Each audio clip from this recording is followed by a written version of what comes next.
Peters.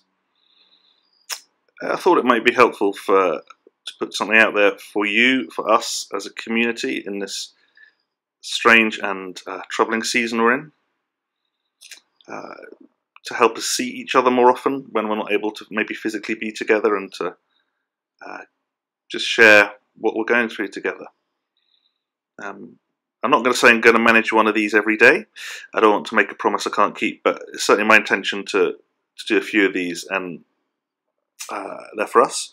I thought I'd call them the lockdown sessions purely because a friend of mine in the UK did something similar a few years ago called the Lent sessions, and the idea stuck with me, so that's it really. But I'd love you to get involved if you feel like it, in terms of, if you, as we kind of go through the next few weeks of lockdown, have a thought or a prayer or an insight that you'd like to share with the St. Peter's community that you think may be helpful, it would be great to do that. So if that is you, it needs to be kind of like 3 to 5 minutes long. Record it, put it on audio, record it on video if you can, or just email it to me and we'll see what we can do. Anyway, how are you doing? I suspect a lot of us are in a similar position to me in that we may not be sleeping so well. It's been a while since I had a proper night's sleep, and I know that's the case for quite a few people at the moment. And I was trying to kind of think about sleep as I was failing to sleep last night, and what I read about that in Scripture, and I was taken to a couple of places. First of all is Psalm 121.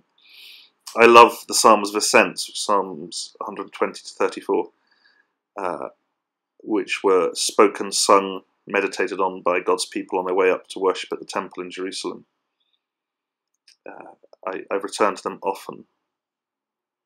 And so you'll know Psalm 121 well, where the writer says, I will lift up my eyes to the mountains. Where does my help come from?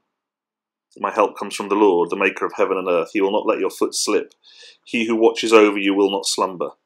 Indeed, he who watches over Israel will neither slumber nor sleep. The Lord watches over you. The Lord is your shade at your right hand. I guess what I'm reading there is that a lot of us aren't sleeping. And God doesn't sleep either. So if we're struggling to sleep, if we feel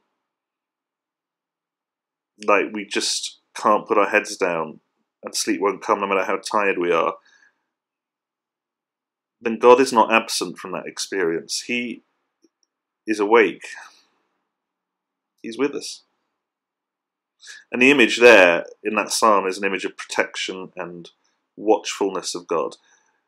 But I think in this season for us, for many of us, it may also be a picture of just closeness of God, intimacy, of companionship, being with us. We're anxious, we're not sleeping. But God's not just dozed off. He's with you, He's with me, as we find sleep hard to come by. But then I was brought something different, because it occurred to me that there's that moment when Jesus sleeps, when at exactly the moment the disciples don't want him to. In Matthew 8, Jesus gets into the boat, his disciples follow him, and a furious storm is whipped up on the lake and the waves are overcoming the boat. And Matthew says Jesus was sleeping, puts it very simply. And then the disciples wake him and they're saying, Lord, save us, we're going to drown. And Jesus replies, you have little faith, why are you so afraid? And he gets up and rebukes the wind and the waves, and it becomes calm. So Jesus seems able to sleep in the middle of this storm, and then he gets a bit angry with the disciples who seem so scared, faithless, rebuked, and then he calms the storm. I don't know where to put that, but I guess, I don't know, but certainly it's comforting that, is it comforting that Jesus sleeps in the middle of a storm when I'm very anxious? I certainly don't feel like being rebuked for my lack of faith right now. But I guess it does mean that even if it feels like Jesus is doing nothing, he is a moment away from doing something. Even if God seems to be asleep because the storm isn't calming, he is still doing something. He's a moment away from doing something remarkable. And then I thought of one of my favourite passages in the Old Testament, and it's from the book of Zephaniah, a book you all know really well and that you've memorised by heart. I've never preached a sermon on Zephaniah, I've never heard one, but we all know it really well. But I'll just remind you, of course, Zephaniah 3, God says, "Do not fear, Zion, do not let your hands hang limp. The Lord your God is with you, the mighty warrior who saves. He will take great delight in you. In his love he will no longer rebuke you, but will rejoice over you with singing." Sleep's not mentioned there, of course.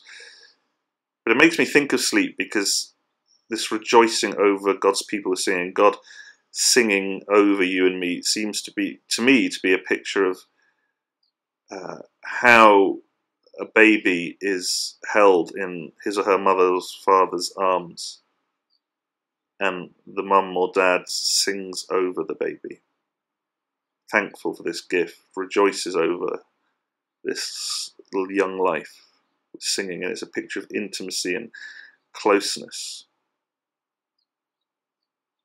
God rejoicing over us with singing. And note, he also says, in his love he will no longer rebuke you. If we are sensing that rebuke, and I don't know if we are, but if that is us, then there's a short time. He is rejoicing over you, over me with singing, and even if the baby can't sleep, mum or dad still rejoices over the baby. So whether you're sleeping or not, God rejoices over you. And it's a picture of intimacy and joy, of pride in us, in the good sense of that, not the kind of naive pride that this child is somehow perfect, but this child is mine, and that causes God to sing over you. Sing over you. So I think my prayer for you, for me, for us, is that we would know that God does not sleep. He does not stop watching. He is a God who is a moment away from doing something, even if we see no evidence of it. And he is a God who rejoices over you with singing, over me with singing. I want you, me, St. Peter's, to know that God. So, in these days, may we, St. Peter's, know that God neither slumbers nor sleeps, and he watches over us. May we know that he is a moment away from doing something. And may we know that he rejoices over us with singing.